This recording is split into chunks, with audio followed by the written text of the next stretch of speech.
अब BOB ATM को कैसे इस्तेमाल करते हैं, उसे इस्तेमाल करने के लिए मैं आज विस्तृत जानकारी दे रहा हूँ।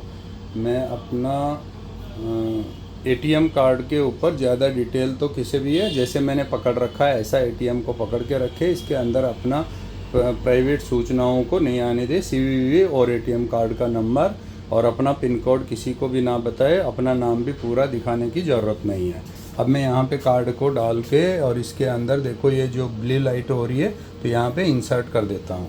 अब मैंने अंदर डाल दिया तो इसके अंदर ये एक स्क्रीन आएगा। उसमें सबसे पहले पूछता है हिंदी इंग्लिश आप किस में चलाना चाहते हैं। तो ठीक है, मैं इस बार इंग्लिश में चलाना चाहता हूँ। तो मैंने इंग्लिश के ऊपर क्लिक किया। मैनेज डेबिट कार्ड के अंदर डेबिट कार्ड के ऑप्शन मैनेज करने जाते हैं कि हमारे को जैसे कि पॉस मशीन में स्वैप करने में कितना लिमिट होना चाहिए और ATM मशीन में कितना लिमिट होना चाहिए वो सेट कर सकते हैं। और ये नीचे वाला सेट जनरेट ATM पिन, अभी जैसे नया ATM कार्ड लिया है तो उसका पिन नंबर बनाना पड़ेगा। तो मोबाइल फ़ोन के थ्रू 2 डिजिट मिलेगा, 2 यहाँ से मिलेगा। तो इस प्रोसेस के अंदर पिन जनरेट किया जाता है। अपना पिन जनरेट किया हुआ है इसलिए पुराना। अभी इसके अंदर इंटर द ATM पिन, तो ATM पिन के ऊपर यहाँ पे हम प्रेस करेंगे। यहाँ प्रेस करने के बाद हमारा क्या होगा, यहाँ पे अपना ATM कार्ड का नंबर है। अभी मेरा ATM कार्ड का नंबर 1 2 3 4 है। तो ये 4 करने के बाद मैं इंटर बटन दबाऊँगा। तो मैं बता देता हूँ कि ये दबाने के बाद क्या हो जाता है।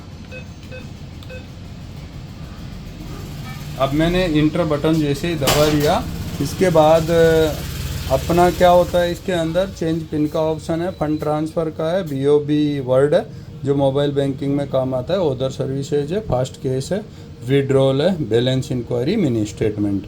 यहाँ पे पेपर होने से बैलेंस और मिनी स्टेटमेंट निकाल सकते हैं, लेकिन मशीन में अभी पेपर नहीं होने से वो मैं नहीं दिखा पाऊँगा। लेकिन मैं एक विड्रॉल वाला दिखा देता हूँ। विड्रॉल के अंदर जैसे सेविंग अकाउंट है, करंट अकाउंट है, क्रेडिट कार्ड आप किससे निकालना चाह रहे हैं। तो हम क्रेडिट कार्ड नहीं लगाया, डेबिट कार्ड लगाया। तो करंट और सेविंग अकाउंट ऑप्शन होता है, तो हमने सेविंग अकाउंट दबाया। सेविंग अकाउंट दबाने के बाद हमारा यहाँ पे इंटर द अमाउंट, तो हमको अमाउंट भरना पड़ेगा। अमाउंट भरने के लिए नीचे से पहले हमारे को जैसे रिक्वायरमेंट है 15,000, तो 15,000 हमने भर दिया। भरने के बाद हमने यहाँ पे करेक्ट ऑप्शन चूज करेंगे। तो अपने को ये दिखाई देगा मशीन कि आपने जो 15,000 रुपये जो भरा है उसकी आपका अकाउंट की कैपेसिटी भी है और आपके पास बैलेंस है। तभी मशीन नोट गिनना शुरू कर देगा और उसके बाद पेमेंट हाथ में आएगा। लेकिन मशीन में निकलते ही 30 सेकंड तक पैसा नहीं लिया तो मशीन वापस खींच लेगा। और यहाँ पे जो लाइट जल रही है, नहीं लिया तो मशीन वापस खींच लेगा। बैंक में कंप्लेन फार्म भर करके 7-8 दिन के बाद बड़ी मुश्किल से पैसा मिलेगा। तो इतनी परेशानी में ना पड़े। अब लेटेस्ट मशीन के अंदर तो ये कार्ड फंसेगा नहीं, यहीं पे वार्निंग आता रहेगा, दूसरे का नहीं होगा। लेकिन कुछ पहले की मशीनें थी जिसमें कार्ड को अंदर ही खींच लेता है।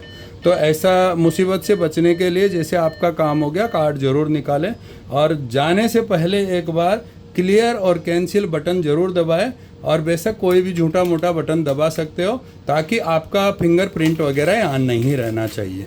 ये अपनी सेफ्टी करना अपनी स्वयं की जिम्मेदारी होता है। इसके लिए कोई बैंक वाला आकर के आपको घर में ट्रेनिंग नहीं देगा।